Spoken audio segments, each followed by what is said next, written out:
Assalamualaikum warahmatullahi wabarakatuh. Kami dari kelompok 1 kelas 4D akan membahas mengenai sejarah perekonomian Indonesia. Video ini kami buat untuk memenuhi tugas mata kuliah perekonomian Indonesia. Kelompok kami terdiri dari Asfia Asri, Lailatul Qadriyah, Fauzi, dan Arni Dwi Nurjana. Sejarah perekonomian Indonesia dibagi menjadi 4 masa, yaitu masa Orde Lama, masa Orde Baru, masa transisi, dan masa reformasi. Yang pertama ada masa Orde Lama, yaitu antara tahun 1945 sampai 1965, yang pada saat itu Indonesia dipimpin oleh Presiden Soekarno. Pada masa Orde Lama dibagi menjadi 3 fase, yaitu awal kemerdekaan, demokrasi liberal, dan demokrasi terpimpin. Fase pertama pada masa Orde Lama adalah awal kemerdekaan. Sejak berdirinya Indonesia, sudah banyak tokoh-tokoh negara yang saat itu telah merumuskan bentuk perekonomian yang tepat bagi bangsa Indonesia. Tetapi pada pemerintah Orde Lama masih belum mampu memperbaiki keadaan ekonomi negara Indonesia yang memburuk. Keadaan ekonomi pada awal kemerdekaan yang memburuk disebabkan oleh yang pertama ada inflasi yang sangat tinggi, disebabkan karena beredarnya lebih dari satu mata uang yang berlaku di Indonesia, yaitu mata uang Dijavasbank, mata uang pemerintah Hindia Belanda, dan mata uang pendudukan Jepang. Yang kedua, adanya blokade ekonomi oleh Belanda sejak bulan Desember 1945 untuk menutup pintu perdagangan luar negeri. Yang ketiga adalah kas negara yang kosong. Yang keempat adalah eksploitasi besar-besaran di masa penjajahan. Lalu, usaha-usaha yang dilakukan untuk mengatasi kesulitan ekonomi Indonesia pada awal kemerdekaan adalah yang pertama, program pinjaman nasional, yang kedua, konferensi ekonomi pada Februari 1916 dengan tujuan untuk memperoleh kesepakatan dalam menanggulangi masalah-masalah ekonomi yang mendesak.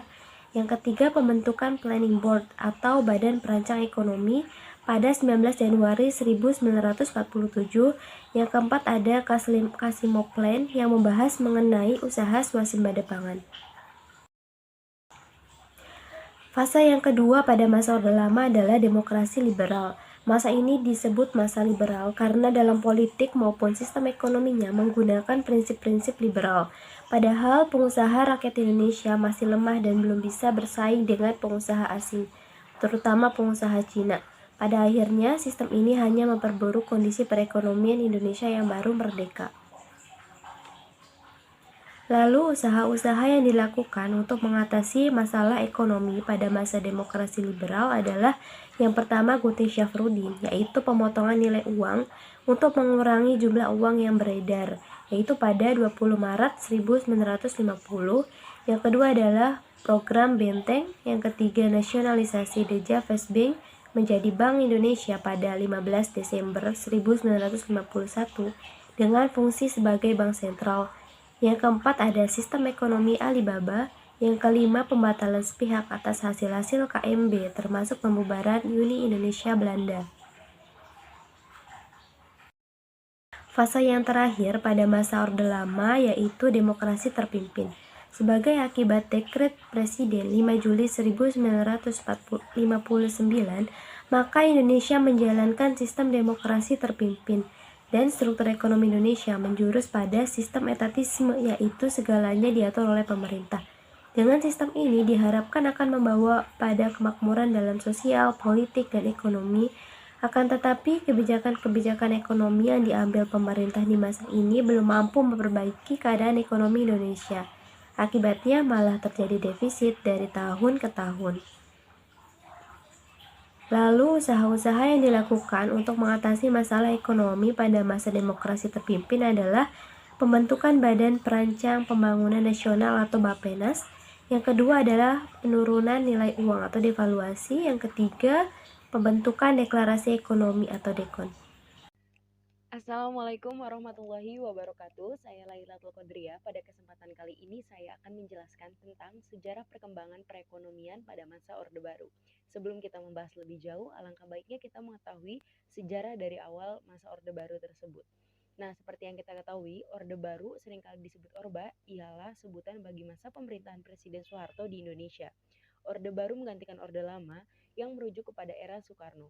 Lahirnya Orde Baru juga diawali dengan keluarnya Surat Perintah 11 Maret tahun 1966 atau yang biasa disebut sebagai Super Semar.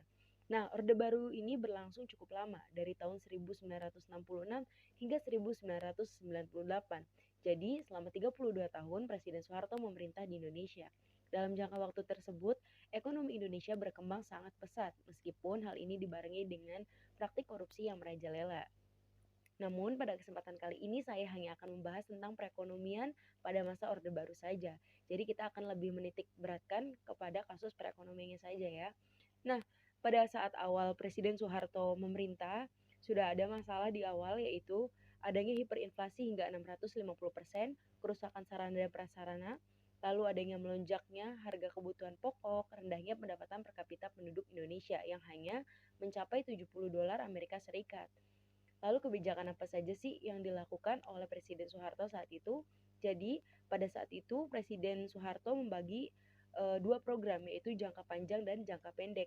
Yang pertama ada program jangka pendek yang bertujuan untuk mengatasi kemerosotan ekonomi. Pemerintah Orde Baru membuat program jangka pendek yang berdasarkan TAP MPRS nomor 22 garis miring MPRS garis miring 1966 yang diarahkan kepada pengendalian inflasi dan usaha rehabilitasi sarana ekonomi, peningkatan kegiatan ekonomi, dan pencukupan kebutuhan sandang. Lalu di sini juga ada cara penyelesaiannya dan ada juga pengelompokan untuk masalahnya. Di sini ada stabilitas yaitu menyusun APBN berimbang. Lalu ada juga pinjaman luar negeri dan ada program rehabilitasi yaitu menjamin keamanan para investor untuk menanamkan modalnya di Indonesia. Program jangka pendek ini diambil dengan pertimbangan apabila inflasi dikendalikan sehingga stabilitas ekonomi juga tercapai serta kegiatan ekonomi dapat pulih sehingga produksi pun meningkat. Nah, ini dia. Di sini ada tabel yang mana membahas tentang permasalahan ekonominya, lalu ada program dan juga ada penyelesaiannya. Untuk yang pertama yaitu di sini permasalahan ekonomi hiperinflasi, hutang luar negeri, dan kelonjakan harga kebutuhan pokok. Presiden Soeharto saat itu memiliki program yang dinamai stabilitas. Penyelesaiannya itu menyusun APBN berimbang, lalu ada juga pinjaman luar negeri. Nah, selanjutnya permasalahan ekonomi kerusakan sarana prasarana yang programnya itu rehabilitas. Penyelesaiannya dengan menjamin keamanan investor-investor asing. Selanjutnya di sini ada program jangka panjang. Pada 1 April 1969, pemerintah Orde Baru mengeluarkan landasan pembangunan yang disebut Rencana Pembangunan 5 Tahun atau disebut juga Repelita. Repelita sendiri dibagi menjadi 5, yaitu ada Repelita 1 yang dimulai dari tahun 1969. Pada Repelita 1 ini, pemerintah fokus melakukan rehabilitas prasarana penting dan pengembangan iklim usaha serta investasi. Pembangunan sektor pertanian menjadi prioritas guna memenuhi kebutuhan pangan sebelum membentuk sektor-sektor yang lain. Nah, di sini juga ada Repelita 2 dari tahun 1979 sampai 1979. Jadi program ini nggak begitu lama. Lalu dilanjut juga ada Repelita 3 dari tahun 1979 sampai 1984. Pada Repelita 2 dan 3 ini, pemerintah fokus pada pencapaian pertumbuhan ekonomi, stabilitas nasional, serta pemerataan pembangunan dengan melakukan penekanan pada sektor pertanian dan industri. Lalu sehingga pada tahun 1984 Indonesia berhasil mencapai status swasembada beras yang tadinya menjadi salah satu negara pengimpor beras terbesar dunia pada tahun 1970-an. Lalu ada Repelita yang keempat pada tahun 1984 sampai 1989 dan Repelita 5 pada tahun 1989 hingga 1994. Selain berusaha untuk mempertahankan kemajuan sektor perekonomian, pada periode ini juga mulai berfokus pada sektor industri, khususnya industri barang ekspor, industri yang menyerap tenaga kerja, pengolahan hasil pertanian, dan menghasilkan mesin industri. Program-program baru yang muncul pada Orde Baru dapat dikatakan memberikan hasil yang signifikan. Akan tetapi, masih ada sisi negatif yang juga muncul, salah satunya ketimpangan pertumbuhan antara ekonomi daerah dan antar golongan pekerja. Lalu di sini juga ada perbaikan ekonomi rakyat di atas segala soal-soal nasional yang lain termasuk politik. Nyatanya menghasilkan beberapa dampak yang positif antara lain, Indonesia dapat mencapai swasembada pangan pada 14 November tahun 1985. Lalu Indonesia juga berubah dari negara pengimpor beras menjadi negara pengekspor beras. Yang ketiga, adanya penurunan drastis dari angka kematian dan angka kemiskinan. Keempat, angka pendidikan sekolah dasar yang melejit akibat program SD dan SMP Inpres atau program ABRI masuk desa. Langsung saja kita membahas akhir dari masa Orde Baru. Pada bulan Juli 1997, Otoritas Moneter Indonesia memperluas perdagangan mata uang rupiah yang semula hanya 8% menjadi 12%. Kemudian pada 14 Agustus 1997, rupiah diserang secara hebat sehingga nilai rupiah pun semakin melemah. Rupiah dan Bursa Efek Jakarta menyentuh titik terendah mereka pada bulan September 1997. Nah, selanjutnya juga ada utang perusahaan semakin meningkat, terjadinya inflasi, dan peningkatan besar harga bahan pangan. Melemahnya sektor keuangan di Indonesia ini semakin membuat kondisi perekonomian di Indonesia merosot, terlebih saat krisis sudah terjadi. Demi mengatasi krisis ini, Indonesia pun mengajukan pinjaman langsung ke bank asing. Namun, cara ini tidak menjamin Indonesia terlepas dari krisis moneter. Justru, krisis tetap meluas karena faktor utama terjadi krisis bukan dari sektor perbankan. Terjadinya demonstrasi besar-besaran yang memprotes pemerintah. Bahkan kerusuhan dan penjarahan berlangsung di mana-mana. Situasi yang sangat panas ini akhirnya membuat Presiden Soeharto mundur pada 12 Mei 1998. Itu saja penjelasan Orde Baru dari saya. Kurang dan lebihnya mohon maaf. Wassalamualaikum warahmatullahi wabarakatuh. Bismillahirrohmanirrohim. Assalamualaikum warahmatullahi wabarakatuh. Perkenalkan, nama saya Fauji dari kelompok 1. Kesempatan kali ini saya akan menjelaskan masa transisi dalam sejarah perekonomian Indonesia. Pada awal pemerintahan yang dipimpin oleh Pak Habibie disebut pemerintahan reformasi. Namun pemerintahan ini tidak jauh beda dengan sebelumnya, sehingga masyarakat menyebutnya masa transisi karena korupsi, kolusi, dan nepotisme atau sering disebut KKN semakin menjadi-jadi dan banyak kerusuhan pada saat itu. Tepat di bulan Mei 1997, nilai tukar BIT Thailand terhadap dolar Amerika Serikat mengalami suatu goncangan sehingga berdampak pada perekonomian Indonesia dan beberapa negara Asia lainnya. Pada tahun 1998 merupakan krisis rupiah, krisis ekonomi dan juga krisis politik yang menimbulkan mahasiswa untuk mendesak Soeharto untuk mengelengsarkan diri dan digantikan B.J. Habibie. B.J. Habibie mewarisi keadaan negara kacau balau pasca pengunduran diri Soeharto pada masa Orde Baru. Mungkin itu saja penjelasan dari saya. Kurang lebihnya mohon maaf. Wassalamualaikum warahmatullahi wabarakatuh. Assalamualaikum warahmatullahi wabarakatuh. Saya Arnidi Nurjana dari kelas 4D Fakultas Ekonomi Manajemen. Di sini saya akan menjelaskan tentang sejarah perekonomian Indonesia pada masa reformasi.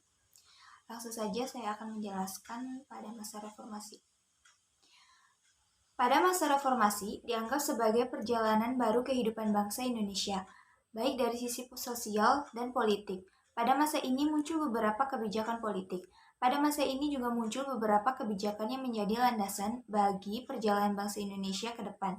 Kebijakan yang paling menonjol adalah adanya pergeseran pengelolaan pemerintahan dan yang semua sentralistis menjadi desentralistis. Kebijakan dengan otonomi daerah yang diatur dalam Undang-Undang Nomor 22 Tahun 1999 yang kemudian disempurnakan menjadi Undang-Undang Nomor 32 Tahun 2004. Masa reformasi ini juga tak bisa dilepaskan dari adanya peristiwa krisis ekonomi di Indonesia yang dimulai pada tahun 1997 dan mencapai puncaknya pada tahun 1988.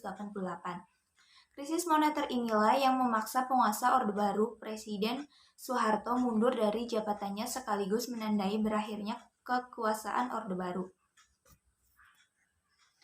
Pada masa reformasi ini, perekonomian Indonesia ditandai dengan adanya krisis moneter yang berlanjut menjadi krisis ekonomi yang sampai saat ini belum menunjukkan tanda-tanda ke arah pemulihan. Walaupun ada pertumbuhan ekonomi sekitar 6% untuk tahun 1997 dan 5,5% untuk tahun 1998, di mana inflasi sudah diperhitungkan, namun laju inflasi masih cukup tinggi, yaitu sekitar 100%. Pada tahun 1998, hampir seluruh sektor mengalami pertumbuhan negatif, Hal ini berbeda dengan kondisi ekonomi tahun 1999. Pada masa kepemimpinan B.J. Habibie, masa pemerintahan Habibie ditandai dengan dimulainya kerjasama dengan Dana Moneter Internasional untuk membantu dalam proses pemulihan ekonomi. Selain itu, Habibie juga melonggarkan pengawasan terhadap media massa dan kebebasan berekspresi. Di bidang ekonomi, ia berhasil memotong nilai tukar rupiah terhadap dolar, masih berkisar antara 10.000 sampai 15.000. Namun pada akhir pemerintahannya, terutama setelah pertanggungjawabannya ditolak MPR, nilai tukar rupiah meroket naik pada level 6.500 per dolar Amerika Serikat, nilai yang tidak akan pernah dicapai lagi di era pemerintahan selanjutnya. Dan masa kepemimpinan Kiai Haji Abdurrahman Wahid atau Gus Dur dalam hal ekonomi dibandingkan tahun sebelumnya. Pada tahun 1999, kondisi perekonomian Indonesia mulai menunjukkan adanya perbaikan. Laju pertumbuhan PDB mulai positif walaupun tidak jauh dari 0%, dan pada tahun 2000, proses pemulihan perekonomian Indonesia jauh lebih baik lagi dengan laju pertumbuhan hampir mencapai 5%. Selain pertumbuhan PDB, laju inflasi dan tingkat suku bunga atau SBI juga rendah yang mencerminkan bahwa kondisi moneter di dalam negeri sudah mulai stabil. Pada masa kepemimpinan Megawati Soekarno Putri, mengalami masalah-masalah yang mendesak untuk dipecahkan adanya pemulihan ekonomi dan penegakan hukum. Kebijakan-kebijakan yang ditempuh untuk mengatasi persoalan-persoalan ekonomi antara lain meminta penundaan pembayaran utang sebesar 5,8 miliar dolar pada pertemuan Paris Club ketiga dan mengalokasikan pembayaran utang luar negeri sebesar sekian triliun. Kebijakan privatisasi BUMN. Privatisasi adalah menjual perusahaan negara di dalam periode krisis dengan tujuan melindungi perusahaan negara dari intervensi kekuatan-kekuatan politik dan mengurangi beban negara. Dan pada masa kepemimpinan Susilo Bambang Yudhoyono atau SBY, terdapat kebijakan kontroversi yaitu mengurangi subsidi BBM atau dengan kata lain menaikkan harga BBM. Kebijakan ini dilatar belakangi oleh naiknya harga minyak dunia. Anggaran subsidi BBM dialihkan ke subsidi sektor pendidikan dan kesehatan, serta bidang-bidang yang mendukung peningkatan kesejahteraan masyarakat. Kebijakan kontroversi pertama itu menimbulkan kebijakan kontroversi kedua, yaitu bantuan langsung tunai atau BLT bagi masyarakat miskin. Pada masa kepemimpinan Joko Widodo, adanya kebijakan dengan menjaga daya beli masyarakat capital flow, memacu pertumbuhan investasi dengan menarik investor, memberikan insentif bagi eksportir, memberikan insentif bagi yang menyimpan dana dalam bentuk uang rupiah. Itu saja yang dapat saya sampaikan, kurang lebihnya mohon maaf. Wabillahi taufiq wal hidayah. Wassalamualaikum warahmatullahi wabarakatuh.